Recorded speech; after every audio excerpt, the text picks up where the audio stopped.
Late last night, the Baltimore Ravens made the decision to move on from tenure coach John Harbaugh, former Super Bowl champion. He's had sustained success with the Baltimore Ravens, and the internet went crazy, man. He immediately jumped to the top of everybody's board as the best available coach. I seen an article that his agent said, man, within 45 minutes, he was getting calls from teams everywhere who was interested in interviewing John Harbaugh. And Browns fans, of course, I don't care what you got to do, Jimmy Haslam. You go get John Harbaugh. To me, he is the ideal candidate for this job. He's now available. The Ravens part ways with him since he took his post in Baltimore in 2008. I was in high school. He's been a pillar of coaching in this league.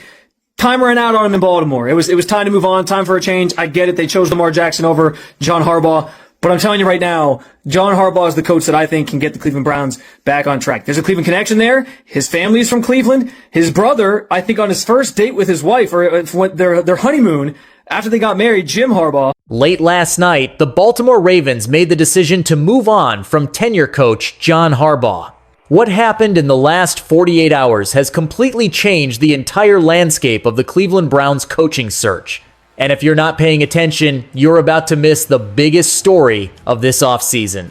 So, don't skip a single second of this video. And if this story touches your heart, give it a like, subscribe to the channel, and let us know in the comments. Where are you watching from? Let's begin. This changes everything. And if you're a real NFL fan, if you've been around this league long enough, you felt it the moment the news broke. Because this wasn't just another coach getting fired. This wasn't some coordinator getting recycled. This was a bombshell. A proven Super Bowl winning head coach suddenly ripped off the sideline and dropped into the open market. And when that happens in the NFL, the ground shifts. Front offices panic. Fan bases wake up. And franchises either seize the moment or they miss it and regret it for the next decade. I remember where I was when I saw it. Late night, phone lights up. One alert turns into 10. And instantly, you could feel it, that electricity, that, oh no, this just got real energy. Because moments like this, they don't come around often. Coaches like this don't just become available. They're usually untouchable, locked in, entrenched. And when they finally are free, the entire league starts circling like sharks. This isn't a slow burn story. This is a right now story. Within minutes, the speculation exploded. Rumors everywhere. Fans connecting dots, media scrambling to catch up, and you could almost hear it, the collective inhale from every franchise that's been stuck in neutral, asking themselves the same question: is this our chance? Because that's what this is. A chance. A rare one. We've seen this movie before. Teams hesitate, they overthink it, they convince themselves there will be another opportunity next year, another coach, another solution, and then 5 years pass, another rebuild, another reset, another generation of fans asking how it slipped through their fingers. This is one of those fork-in-the-road moments, the kind that defines franchises, the kind people look back on and say, that's when everything changed, or worse, that's when they blew it. And what makes this hit harder is the timing. The NFL doesn't wait. Windows slam shut fast. Rosters age overnight. Draft picks turn into regrets. And when the right leader becomes available at the exact moment a franchise is desperate for direction, that's not coincidence. That's opportunity knocking loud. You can feel the urgency in the air right now. Fans know it, even the skeptical ones, even the ones who've been burned before. There's that internal battle excitement fighting fear, hope trying to break through years of disappointment, because deep down, everyone understands the stakes. If you don't act now, you live with the consequences for years. Not months, not one season, years. And that's why this isn't just another headline to scroll past. This is a moment you sit with, a moment you feel in your gut, a moment that demands a response. Because the NFL is ruthless.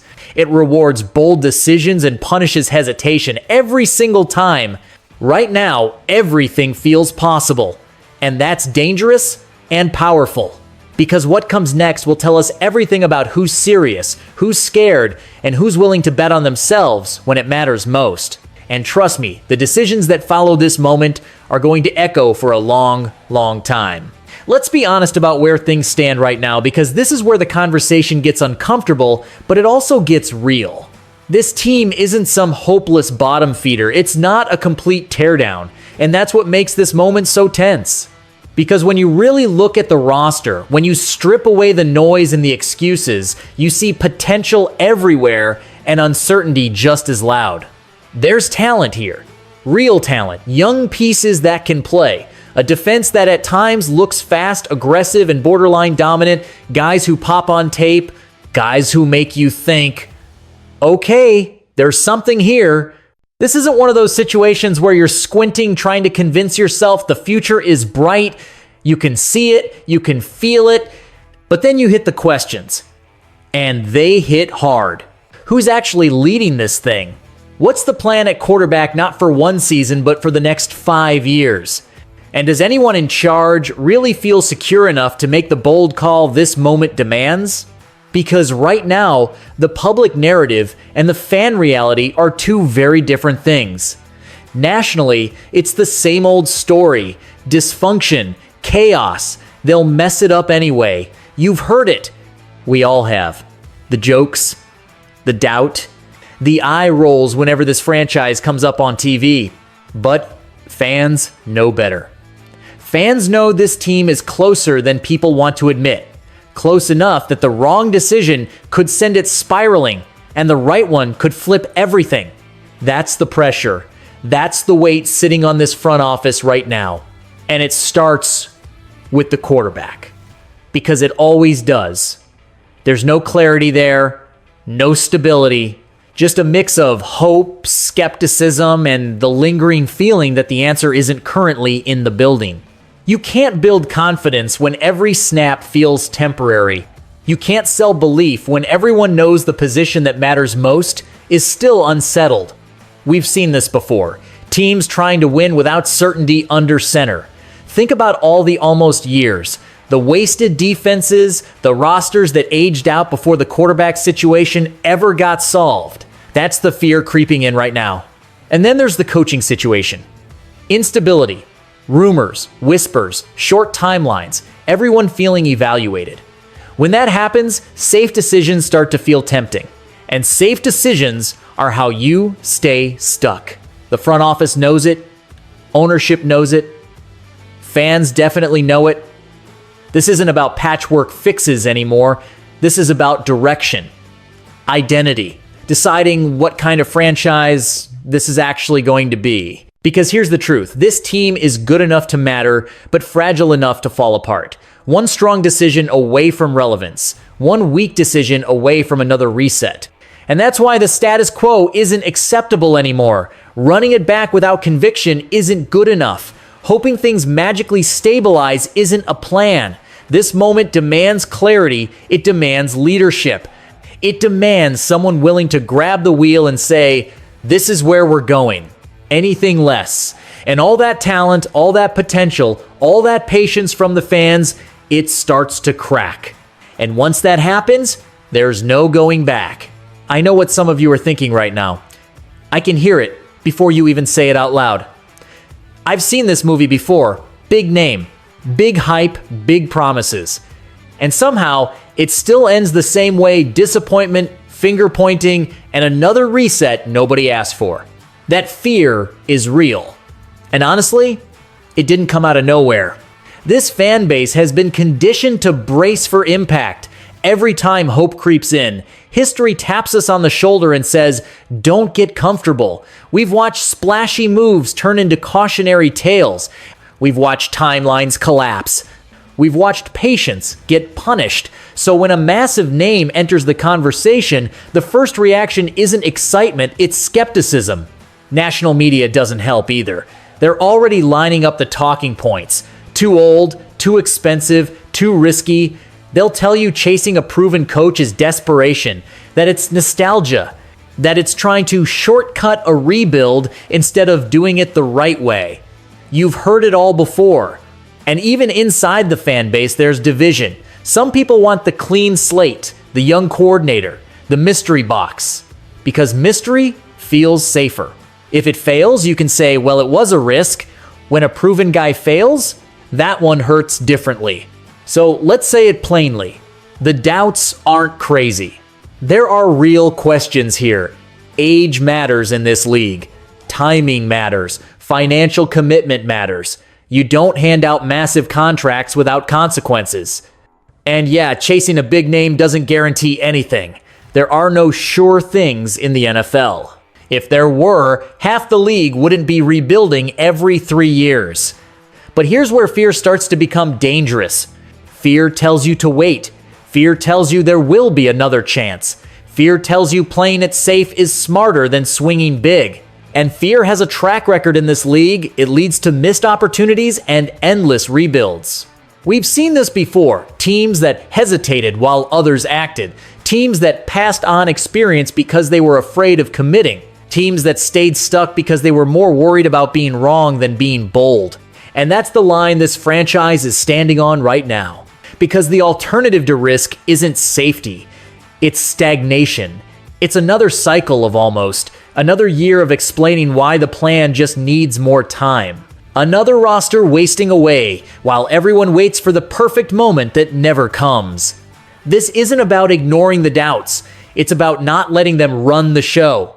You can acknowledge the scars without letting them define you. You can remember the failures without allowing them to paralyze the present. Growth doesn't happen when you hide from risk. It happens when you learn how to take it smarter. And that's the tension right now. Not between right and wrong, but between fear and belief. Because once fear wins, the decision's already been made. Here's the part where the conversation finally turns, because once you strip away the fear, once you quiet the noise, this actually starts to make a scary amount of sense. This is where belief replaces hesitation. Because at the end of the day, football isn't just about playbooks or schemes or who's calling plays on 3rd and 7. It's about culture. It's about leadership. It's about having someone in the building who sets the standard every single day, not with slogans, but with expectations. That's what stabilizes chaos. We've all watched talented rosters fall apart because nobody was steering the ship. Players guessing instead of trusting. Coaches scrambling instead of leading. Young quarterbacks drowning because there was no structure around them.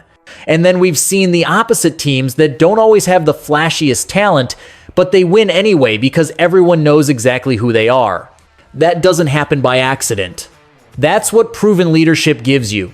It gives you clarity, it gives you accountability, it gives you a locker room where guys know that effort matters, preparation matters, and excuses don't fly. Not because someone's yelling, but because the culture demands it. And that matters even more when you're talking about developing a quarterback. Quarterbacks don't fail just because they're not talented enough. A lot of them fail because they're dropped into dysfunction.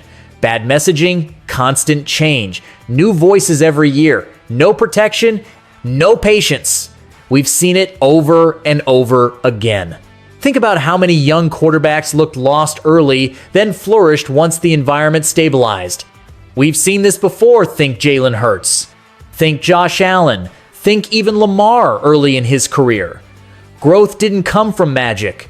It came from trust, repetition, and coaches who believed in development instead of panic. That's the opportunity here. Not a quick fix, not a shortcut, but alignment. When the front office, the coaching staff, and the quarterback are all moving in the same direction, everything feels different. Decisions make sense. Messaging stays consistent. Players stop pressing and start playing. Young guys develop instead of regressing. Veterans buy in because they know what's being built isn't temporary. Winning organizations are built on structure, not vibes. And that's why this isn't about flashy schemes or chasing the next trendy offensive mind. Those things come and go. What lasts is leadership that creates an environment where players improve year after year, where mistakes don't spiral into chaos, where losses don't fracture the locker room. This is about turning a fragile situation into a stable one. You can feel it when it clicks, when the pieces line up, when the plan stops feeling like a gamble and starts feeling intentional. That's the shift happening here. Fear gives way to logic. Logic gives way to belief. And once that belief sets in, the question stops being, what if it fails? It becomes, what if this is the moment it finally works? Because when alignment happens, real alignment, everything else gets easier. And that's when things get dangerous for the rest of the league. Moments like this define franchises. Not Sundays, not one season. Moments like this. This is where you zoom out and realize what's actually on the line. Because years from now, nobody's going to remember the press conferences or the rumors or the think pieces. They're going to remember the decision, or the lack of one. They're going to remember whether this franchise stepped forward when the door cracked open or froze and watched it slam shut. Moments like this don't repeat. Windows close. And bold teams win, hesitant ones explain. That's not a hot take. That's NFL history. Every great run starts with a moment where someone in power chooses courage over comfort, where they stop playing defense and decide to swing, because the league doesn't reward patience without purpose. It rewards conviction. It rewards clarity. It rewards teams that know who they are and aren't afraid to act like it. And this is that moment. This isn't just about hiring the right person or drafting the right quarterback. This is about identity, about deciding whether this franchise wants to keep living in the gray area, almost good, almost there, almost ready, or finally draw a line in the sand and say, this is who we are now. Because here's the truth, fans, already understand. Standing still is a decision. Playing it safe is a decision. Waiting for the perfect scenario is a decision. And those decisions have consequences, just as real as the bold ones. We've seen how this ends when teams hesitate. Another reset. Another rebuild. Another generation of fans told to be patient while other franchises raise banners. Another chapter added to the book of what could have been. But we've also seen the other side. The moments where it finally clicks, where leadership aligns, where belief turns into results, where a franchise stops chasing relevance and starts demanding it. That's what's sitting on the table right now. And no, there are no guarantees. There never are. Anyone telling you otherwise is lying. But hope isn't naive when it's backed by logic, structure, and leadership. Hope becomes dangerous when it's earned. This could be the moment fans look back on and say, that's when it changed. That's when the culture shifted. That's when the direction became clear. That's when belief stopped feeling foolish. Or it could be another entry in a long list of missed chances.